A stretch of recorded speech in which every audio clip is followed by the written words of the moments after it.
नमस्कार, हून bill TV देख रहे हैं आप। मैं हूं आपके साथ विशाल गर्ग। खबरों की शुरुआत करेंगे बड़ी खबर से। आज से उत्तराखंड में चार धाम यात्रा की शुरुआत। शुभ मुहूर्त में भक्तों के लिए खोले गए गंगोत्री और यमुनोत्री कपाट।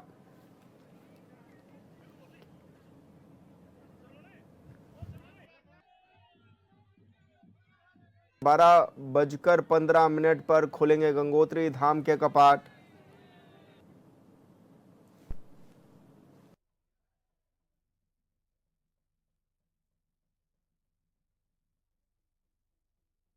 पर खोल दिए जाएंगे और ऐसे में गंगोत्री में प्रधानमंत्री नरेंद्र मोदी के नाम से पहली पूजा भी होगी।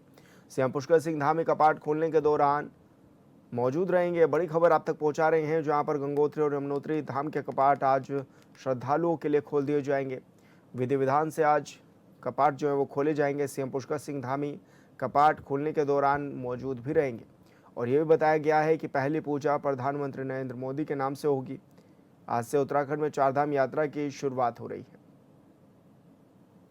तो वहीं शुभ मुहूर्त में भक्तों के लिए खोले जाएंगे गंगोत्री और यमुनोत्री के कपाट। ये बड़ी खबर आप तक पहुंचा रहे हैं, जहां पर दोपहर 12:15 पर खुलेंगे गंगोत्री धाम के कपाट।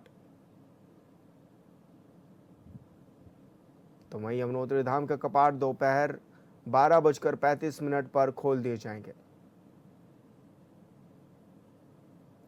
गंगोत्री में प्रधानमंत्री नरेंद्र मोदी के नाम से पहली पूजा भी होगी, ये भी बताया जा रहा है। ये बड़ी खबर आप तक पहुंचा रहे हैं, जहां पर चारधाम यात्रा की आज विधिवत शुरुआत हो रही है और सीएम पुष्कर सिंह धामी धाम खुलने के दौरान मौजूद भी रहेंगे। आज से उत्तराखंड में चारधाम यात्रा की शुरुआत हो रही है।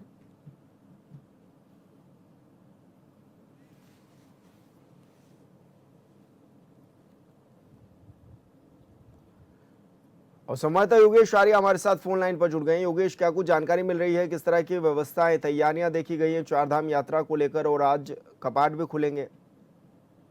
देखिए विशाल, उत्तराखंड में आस्था का महापर्व आज से शुरू होने जा रहा है। आज से चारधाम यात्रा की शुरुआत जो है वो विधिवत रूप से हो जाएगी। गंगोत्री यमुनोत्री के कपाट आज से खुल जाएंगे। अगर हम बात करें गंगोत्री धाम की, तो अक्षय तृतीया के चलते जो है कपाट दोपहर 12:15 बजे खुलेंगे। उस वक्त का मुहूर्त जो है रखा गया है, जिस वक्त जो है कपाट खुलेंगे उससे पहले हवन पूजन इत्यादि जो वहां पर पूजा अर्चना होनी है वह की जाएगी। यमुनोत्री धाम की अगर बात करें तो उसके कपाट जो है करीब 12:35 पर खोले जाएंगे। उससे पहले वहां पर भी जो है पूजा अर्चना की जाएगी। अगर वहां डोली की बात की जाए तो गंगोत्री से गंगोत्री के लिए जो डोली जानी है या जी बिल्कुल योगेश, बहुत शुक्रिया आपका तमाम जानकारी साझा करने के लिए। शासकीय आवास पर सीएम धामी ने चारधाम यात्रा 2026 को स्वच्छ और प्लास्टिक मुक्त बनाने के उद्देश्य से उच्च स्तरीय बैठक की है, जिसमें उन्होंने अधिकारियों को यात्रा मार्ग पर प्लास्टिक उपयोग को न्यूनतम करने के लिए वाटर एटीएम और आरओ प्लांट्स की स्थापना करने के निर्देश भी दिए गए हैं। साथ ही मनी बैग योजना को पूरे प्रदेश में लागू कर हर दुकान पर प्लास्टिक वेस्ट मैनेजमेंट अनिवार्य के रूप में प्रभावी बनाने के निर्देश भी दिए हैं। क्यूआर कोड निर्धारित आधारित फीडबैक प्रणाली, क्विक रिस्पांस टीम और कंट्रोल रूम के जरिए व्यवस्थाओं को तकनीक रूप से सुदृढ़ और पारदर्शी बनाने के संबंध में भी अधिकारियों को सीएम ने निर्देश दिए हैं। सीएम ने कहा कि केदारनाथ धाम आने वाले श्रद्धालुओं को जल्द ही 24 घंटे गर्म पानी उपलब्ध कराने की व्यवस्था सुनिश्चित की जा रही है।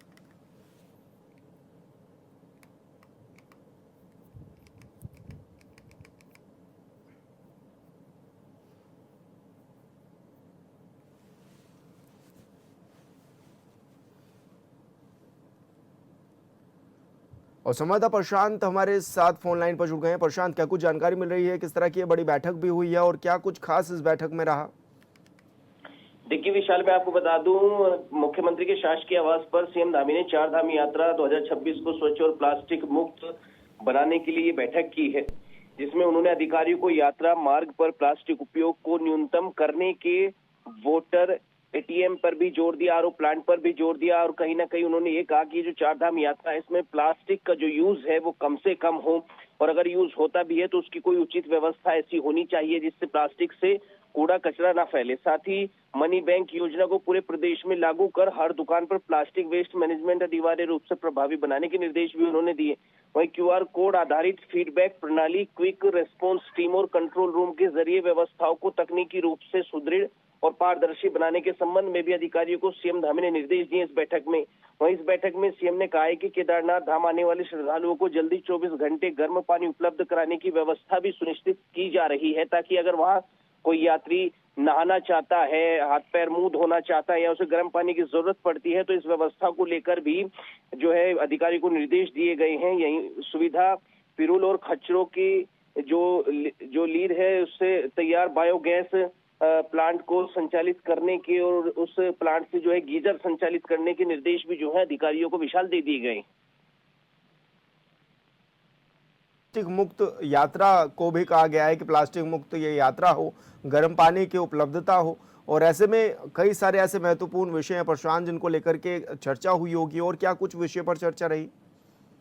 देखिए, मैं आपको बता दूं, कहीं ना कहीं जो है कानून व्यवस्था को लेकर भी इस बैठक में चर्चा हुई है विशाल, और प्रशासन की क्या भूमिका रहेगी, प्रशासन की क्या व्यवस्था रहेगी। पहले भी ऐसी खबरें आई हैं कि कई हजार जवान जो है वो इस यात्रा में रहेंगे, और अभी अभी आपको मैं बता दूं कि अभी अभी जो है उत्तराखंड के जवानों की जो है ट्रेनिंग हुई है, और ट्रेनिंग के बाद अब चार धाम यात्रा के लिए वो तैयार है, और चार धाम यात्रा में उन्हें उनकी पोजीशन बताई जाएगी, उनको बिल्कुल ट्रेंड किया गया है इस तरीके से कि चार धाम यात्रा में किसी भी तरीके की व्यवस्था हो, उसमें कोई भी दिक्कत ना हो, और यात्री जो है वो बाहर की यात्री हो या उत्तराखंड के रहने वाले यात्री हो, रजिस्ट्रेशन तो शुरू हो गए हैं, लेकिन कोई भी दिक्कतों का सामना उन्हें ना करना पड़े, और छोटी छोटी जो व्यवस्थाएं हैं उनसे भी उनको जूझना ना पड़े। लेकिन प्रशांत, अभी किस तरह का उत्साह नजर आ रहा है यात्रियों में, और क्योंकि आज से चारधाम यात्रा भी शुरू हो रही है?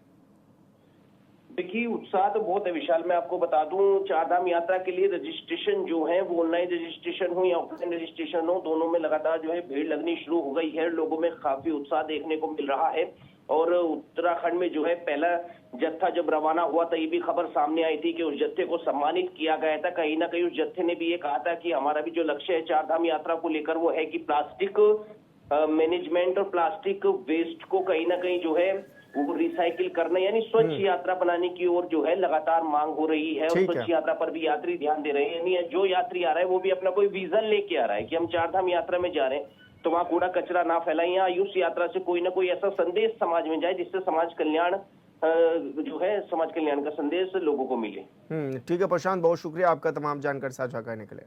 शासकीय आवास पर सीएम धामी ने प्रधानमंत्री नरेंद्र मोदी के नारी शक्ति वंदन अधिनियम पर राष्ट्र के संबोधन को सुना है। इसके बाद मुख्यमंत्री ने कहा कि अपने संबोधन में प्रधानमंत्री ने विरोधियों के रवैये और देश के सामने स्पष्ट करते हुए महिला आरक्षण के मुद्दे पर उनकी वास्तविकता उजागर की है। उन्होंने कहा है कि महिला आरक्षण से जुड़े संविधान संशोधन का पारित न होना दुर्भाग्यपूर्ण है, साथ ही देश की नारी शक्ति के राजनीतिक सशक्तिकरण की भ्रूण हत्या भी के समान है। सदन में इस अहम विधेयक के गिरने के बाद जिस प्रकार कांग्रेस और उनके सहयोगी दलों के नेताओं की ओर से मेजे थपथपाकर प्रश्न और साथ ही जश्न भी मनाया गया, वो उनकी संवेदनशीलता और बेशर्मी को दर्शाता है।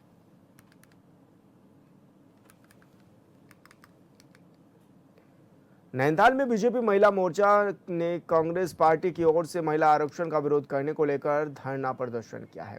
इस दौरान उन्होंने कांग्रेस का पुतला भी दहन किया और आक्रोश भी जताया है। वहीं बीजेपी महिला मोर्चा ने कहा है कि नारी शक्ति वंदन अधिनियम बिल का विरोध करना कांग्रेसियों को महिलाओं के प्रति मानसिकता को दर्शाता है। उन्होंने कहा कि कांग्रेस नहीं चाहती कि महिलाएं आगे बढ़कर देश के विकास में अपनी भागीदारी निभाएं।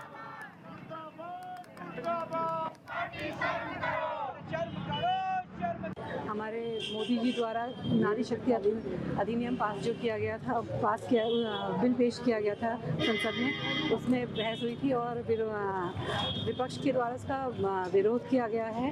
तो इसके विरोध में हम सब महिलाएं एकत्रित होकर ये पुतला विरोध करा है, हमने पुतला फूका गया है हमारे द्वारा। और ये विरोध कांग्रेस हमारे सरकार के खिलाफ नहीं कर रही है, ये हम महिलाओं के खिलाफ कर रही है, तो हम इसका कड़ा विरोध करते हैं। इससे हम सभी महिलाओं को काफ़ी फायदा होता। हमें लोकसभा और राज्यसभा में 33% आरक्षण मिलने वाला था। इससे हर तबके की महिलाओं को, इससे बीजेपी की ही महिलाओं को नहीं, कांग्रेस की महिलाओं को और SC ST सभी महिलाओं को इससे लाभ मिलने वाला था, और इसका हम सब बहुत कड़ा विरोध करते हैं। विपक्ष का ये बहुत गलत व्यवहार है हम महिलाओं के प्रति। आपका खबरों में आगे बढ़ेंगे। कांग्रेस प्रदेश उपाध्यक्ष सूर्यकांत धस्माना ने महिला आरक्षण को लेकर बीजेपी सरकार पर हमला बोला है। धस्माना ने आरोप लगाया कि इस कदर के जरिए एक और देश से के वंचित, शोषित और पिछड़े वर्गों के साथ धोखेबाजी करने की कोशिश की गई है। वहीं दूसरी ओर देश के संघीय ढांचे को भी कमजोर करने का प्रयास किया गया है, जिसे इंडियन गठबंधन ने एकजुट होकर असफल कर दिया है। महिलाओं के कंधे पर बंदूक रख कर, अरे भैया, महिला आरक्षण का विधेयक तो 2023 में पार्लियामेंट ने सर्वसम्मति से पारित करके पास कर दिया। अब आपको अगर आरक्षण करना है तो उसमें कुछ संशोधन करके आप जो वर्तमान में टोटल सीट्स है पार्लियामेंट की, उसमें आप आरक्षण कर दीजिए। लेकिन आपका जो मंतव्य था वो महिलाओं को आरक्षण देना नहीं था। आपका असली मकसद था इस देश के संघीय ढांचे पर हमला करना।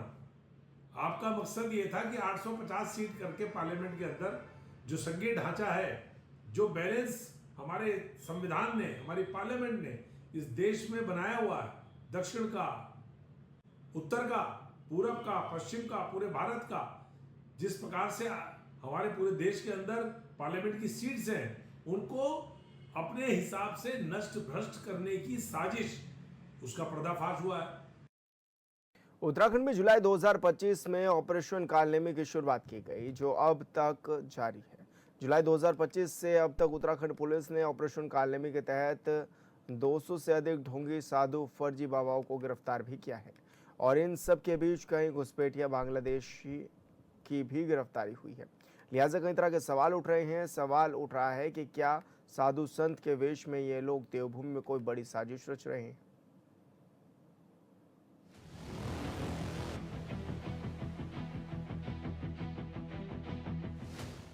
देवभूमि उत्तराखंड के ऋषिकेश में पिछले 3 दिनों के भीतर 2 अलग अलग मामलों में 2 बांग्लादेशी नागरिकों की गिरफ्तारी हुई है।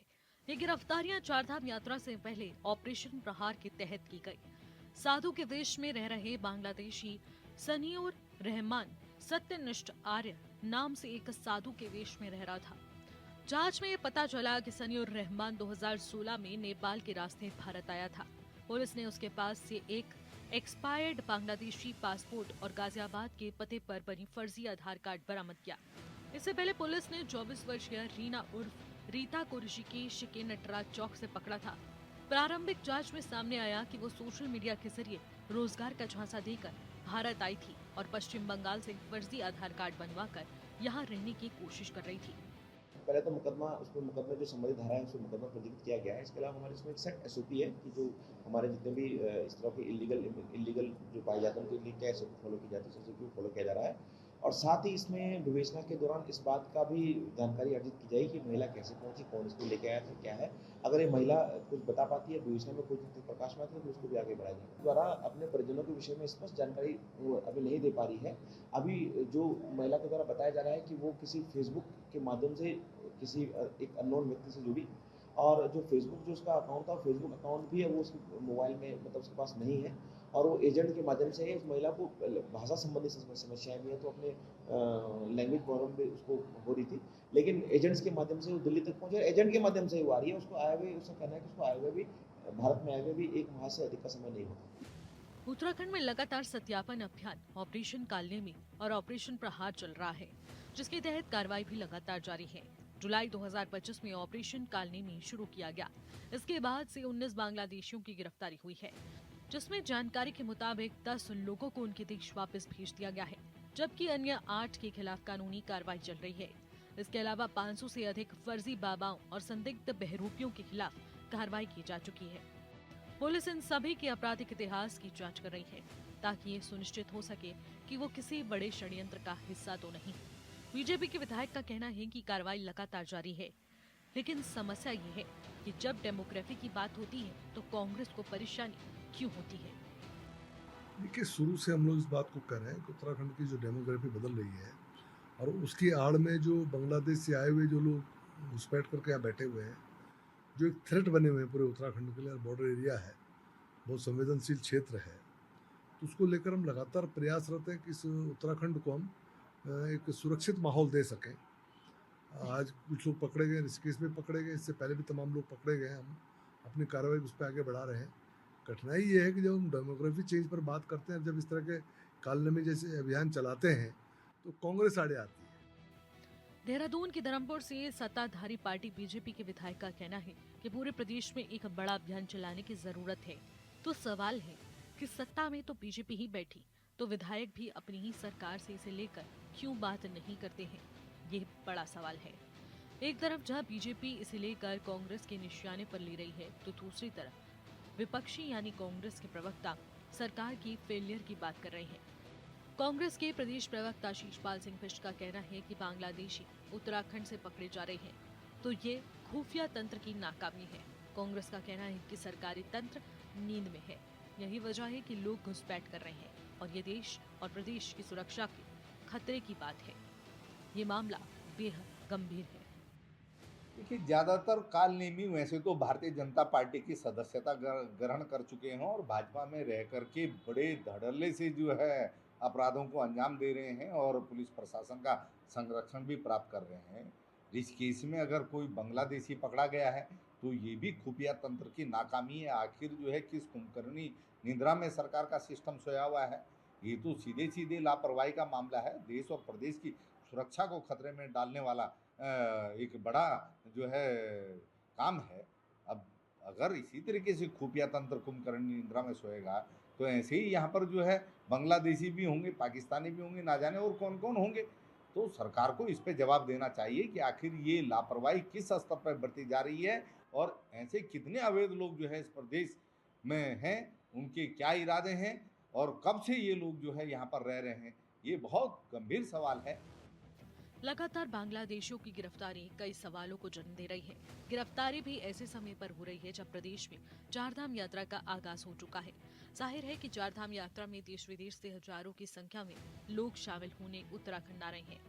दूसरी ओर बड़ी बात यह है कि अगले साल यानी 2027 में कुंभ का आयोजन होना है, जिसमें लाखों शामिल होंगे।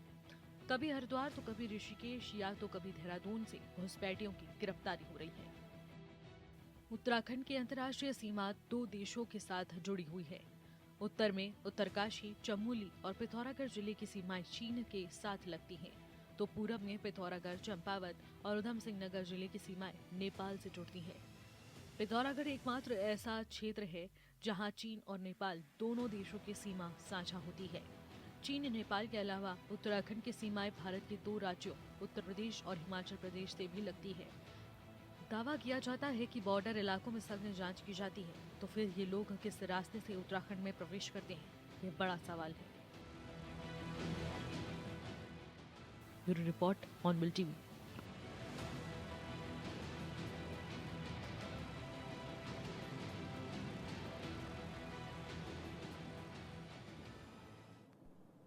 उत्तराखंड में पहले पहाड़ों में शराब दुकानों का विरोध हो रहा था, तो अब मैदानी इलाकों में भी कहीं कहीं शराब की दुकानों का विरोध शुरू हो गया है। उधम सिंह नगर के दिनेशपुर में महिलाओं और स्थानीय लोगों में जमकर हंगामा भी किया है।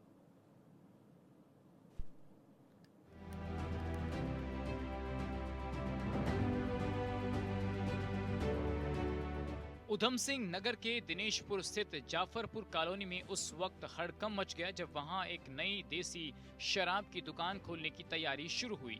इस फैसले के खिलाफ कॉलोनी की महिलाएं सड़कों पर उतर आई। महिलाओं का साफ कहना है कि रिहायशी इलाके और कॉलोनी के गेट पर शराब का ठेका किसी भी कीमत पर बर्दाश्त नहीं किया जाएगा। वहीं इस मामले की गंभीरता को देखते हुए महिलाओं के एक प्रतिनिधिमंडल ने कुमाऊं कमिश्नर दीपक रावत से मुलाकात की और उन्हें ज्ञापन सौंपा। मुख्य बात तो यही है कि क्या आप भी बताओ, क्या महिलाएं ऐसे सुरक्षित रहेंगी? देर सवेर वो उतर रही हैं, शराब के नशे में धुत लोगों का यहाँ जमावड़ा लगा रहेगा। उस माहौल में क्या हमारी बहन बेटियां यहाँ सुरक्षित हैं? उनकी सुरक्षा की जिम्मेदारी कौन लेगा? थोड़ा साइड हो सकता था क्या बिल्कुल मुख्य द्वार के सामने ही? ये कितनी जायज़ है? आज हमने कुमाऊं कमिश्नर दीपक रावत जी से मुलाकात करके अपना ज्ञापन सौंपा है। उन्होंने आश्वासन दिया है कि इस पर जल्द ही कोई कार्यवाही की जाएगी। मुझे भरोसा है कि इस समस्या का वो जरूर समाधान निकालेंगे। जो आबकारी विभाग के अधिकारी, उनका कहना है कि मानक पूरे हो रहे हैं। अब हमें तो बताने की आबादी के सामने खोलना, क्या परमिशन देना, वो तो परमिशन देने से पहले भी तो शायद मेरे ख्याल से जगह की फोटो जाती होंगी, जांच पड़ताल होती होगी। बिना जांच पड़ताल के कैसे दुकान यहाँ आवंटित कर दी, ये भी एक सोचने वाला विषय है कि कैसे बिल्कुल कॉलोनी के सामने उन्होंने ये चीज़ परमिशन को दे दी। जो मालिक था उससे बात करने की कोशिश की आप लोगों ने? उसका कहना है मैं तो खोलूंगा, जो करना है कर सकते हो कर लो, मेरी मर्जी। किराया दे दो, हम यहाँ पे हटा देंगे जगह का। कौन कह रहा? मालिक कह रहा है? हाँ, मालिक कह रहा है 5 लाख दो, 5 लाख दो हमें, 30,000 महीना का दे दो, हम टालेंगे फिर। ये बात ऐसे थोड़ी अच्छी लगती है। बच्चे छोटे भी आते हैं, बड़े भी आते हैं, जवान लड़की भी आती है, सब आते हैं, स्कूल से बच्चे आते हैं, उनके लिए सेफ्टी होनी चाहिए। महिलाओं ने सीधे तौर पर मांग की है कि प्रस्तावित देसी शराब के ठेके को जाफरपुर कॉलोनी के गेट से हटाकर कहीं दूर आबादी से बाहर शिफ्ट किया जाए। महिलाओं का कहना है कि कॉलोनी के मुख्य द्वार पर ही ठेका खोला जा रहा है। शराब की दुकान खोलने से यहाँ अराजकता बढ़ेगी और हमारा घर से निकलना दूभर हो जाएगा।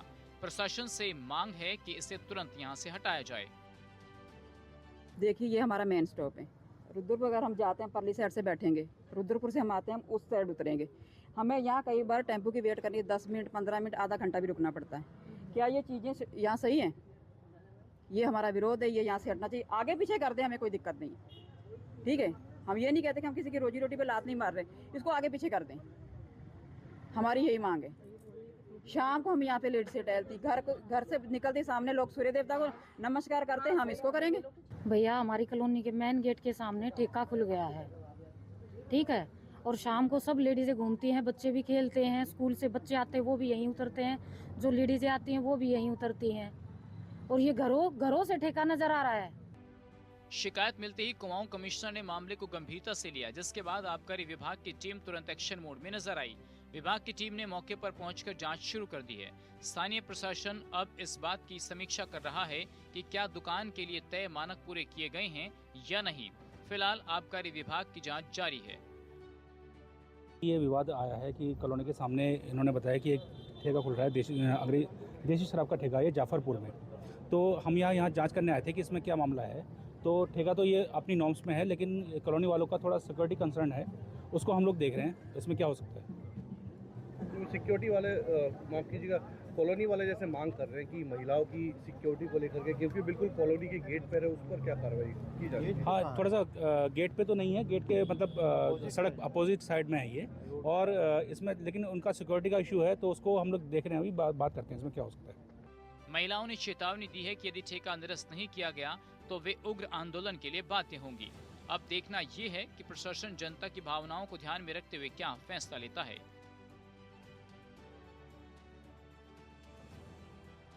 Bureau report, hornbill TV.